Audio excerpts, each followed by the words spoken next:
अस्सलामुअलैकुम नाजरीन, ये खूबसूरत सा सीन जो अभी आप अपनी स्क्रीन पर देख रहे हैं श्रीलंका का खूबसूरत आइलैंड है।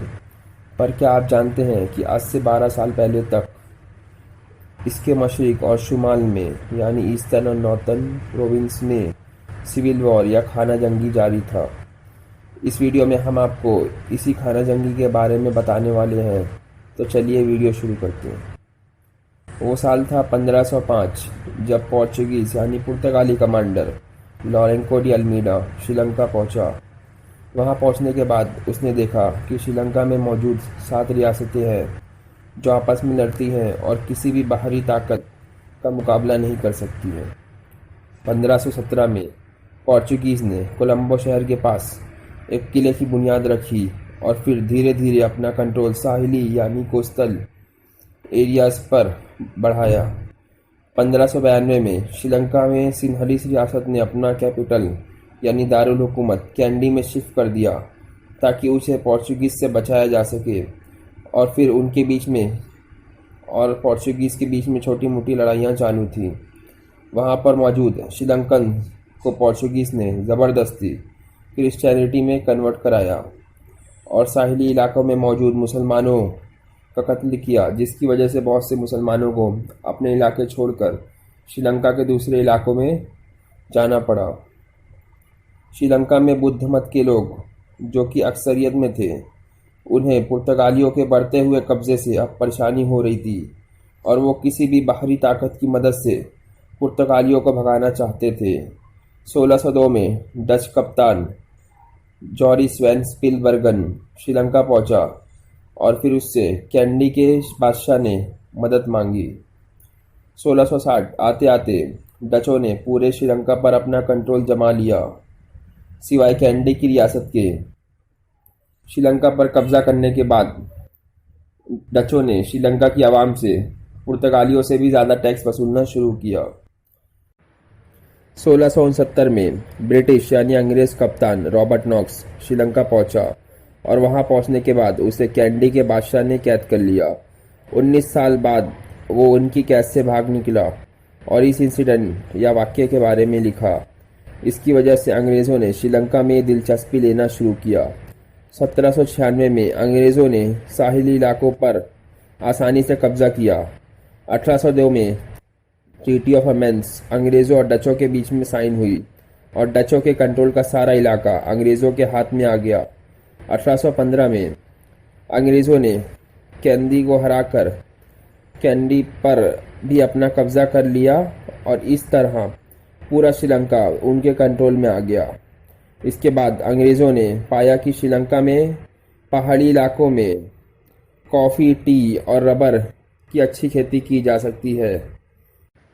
1850 तक सेलोन टी बरतानवी मार्केट यानी ब्रिटिश मार्केट का बुनियादी हिस्सा बन चुकी थी, जिसकी वजह से श्रीलंका में चाय की खेती करने वाले यूरोपियंस की अच्छी कमाई हो रही थी। अब ब्रिटिश हुकूमत ने साउथ इंडिया से तमिल वर्कर को लाकर बसाना शुरू कर दिया ताकि वो अपना चाय का कारोबार चालू रख सके। याद रहे नाजरीन, अंग्रेज़ों के लाने से पहले भी तमिल बोलने वाले लोग श्रीलंका के शुमाली इलाके या नॉर्दर्न एरियाज में रहते थे। साउथ इंडिया से तमिल आने के बाद तमिलियंस की आबादी बढ़ गई और 10-11% हो गई। 1814 में अंग्रेज़ों की हुकूमत के दौरान प्रोटेस्टेंट क्रिश्चियन मिशनरीज अपने मजहब की दावत श्रीलंकन तमिल्स को दे रहे थे। उनकी तालीमात के बाद तमिल हिंदुओं की सोच में एक इनकलाब आया और उन्होंने अपने स्कूल, मंदिर और अपने मजहब की किताबें लिखना शुरू कर दिया ताकि वो अपने मजहब से लोगों को क्रिश्चियनिटी में जाने से रोक सके। इन्हीं कोशिशों की वजह से तमिलियन अपने आप को एक मजबूत कौम बना चुके थे। अंग्रेज़ जिन्होंने श्रीलंका में 1815 में पूरी तरह से कब्जा का जमा लिया था, उन्होंने 1833 में श्रीलंका में एक लेजिस्लेटिव काउंसिल कायम की थी जो 6 मेंबर्स की थी, जिसमें से 3 यूरोपियंस, एक सिंहलीस, एक श्रीलंकन तमिल और एक बर्गर कम्युनिटी से लोग थे। नाजरीन, बर्गर कम्युनिटी एक छोटी सी कम्युनिटी है श्रीलंका में। जब यूरोपियन श्रीलंका में आए थे तो उन्होंने वहाँ पे रहने वाली औरतों से शादी की और उनसे होने वाले बच्चों को बर्गर कहा गया। लेजिस्लेटिव काउंसिल का बुनियादी काम श्रीलंका में ब्रिटिश हुकूमत को एडवाइस यानी सलाह देना था। अब असल मसला यहाँ से शुरू होता है। जी पोन्नम्बलम, जो कि तमिल कम्युनिटी के एक लीडर थे, उन्होंने सोलबरी कमीशन को एक प्रपोजल पेश किया जिसमें उन्होंने 50-50 रिप्रेजेंटेशन की मांग की। उनका मानना था कि एक आज़ाद श्रीलंका में पार्लियामेंट में 50% सीटें सिंहलीज को मिलनी चाहिए और बाकी की 50% सीटें श्रीलंका में दूसरे कम्युनिटी के लोगों को मिलनी चाहिए। उनके इस प्रपोजल को मंजूर नहीं किया गया।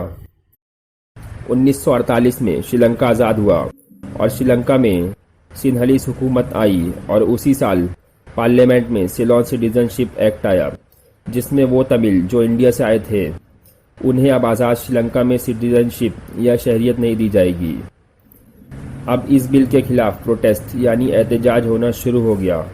1956 में एक और एक्ट सिंहला ओनली एक्ट आया, जिसमें सिंहला को ही श्रीलंका की ऑफिशियल लैंग्वेज डिक्लेयर किया गया। अब सिंहलीज और तमिलियंस में टेंशन बनना शुरू हुआ। 1958 में दंगे हुए और बहुत से तमिलियंस को अपना घर छोड़कर माइग्रेट करना पड़ा। 1970 में श्रीलंकन गवर्नमेंट ने तमिल फिल्में, किताबें, मैगजीन्स, जर्नल वगैरह जो इंडिया से श्रीलंका आते थे उन पर बैन लगा दिया। श्रीलंकन गवर्नमेंट ने श्रीलंका के स्टूडेंट्स जो इंडिया जाकर पढ़ते थे उस पर भी बैन लगा दिया था। इस सब से परेशान होकर 1973 में श्रीलंका में तमिल की एक बड़ी पार्टी फेडरल पार्टी ने श्रीलंकन तमिल्स के लिए एक अलग स्टेट की मांग की और अपनी इस मांग को और भी ज़्यादा मजबूत करने के लिए उन्होंने 1975 में श्रीलंका में सारी तमिल पार्टियों के साथ मिलकर एक अलायंस या इत्तेहाद बनाया और उसका नाम रखा Tamil United liberation front TULF। 1972 में वेल्लू पिल्लई प्रभाकरन और चेट्टी थानावाला सिंगम ने मिलकर जाफना में तमिल न्यू टाइगर TNT नाम की एक ऑर्गेनाइजेशन बनाई। इसके बाद एक और ऑर्गेनाइजेशन या तंजीम Eelam revolutionary organisation of students EROS Manchester और लंदन में कायम हुई।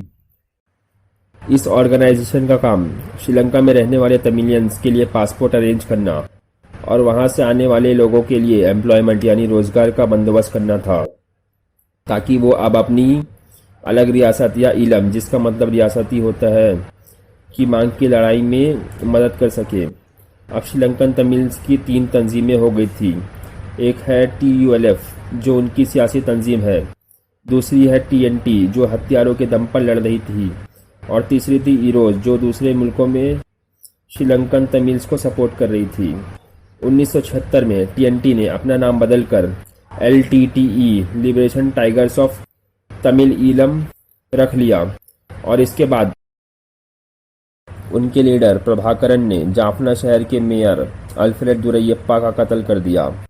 मई 1981 में 2 सिंहलीज कैबिनेट मिनिस्टर की मौजूदगी में कुछ पुलिस वाले और सिंहलीज की एक भीड़ ने जाफना की एक लाइब्रेरी में आग लगा दी।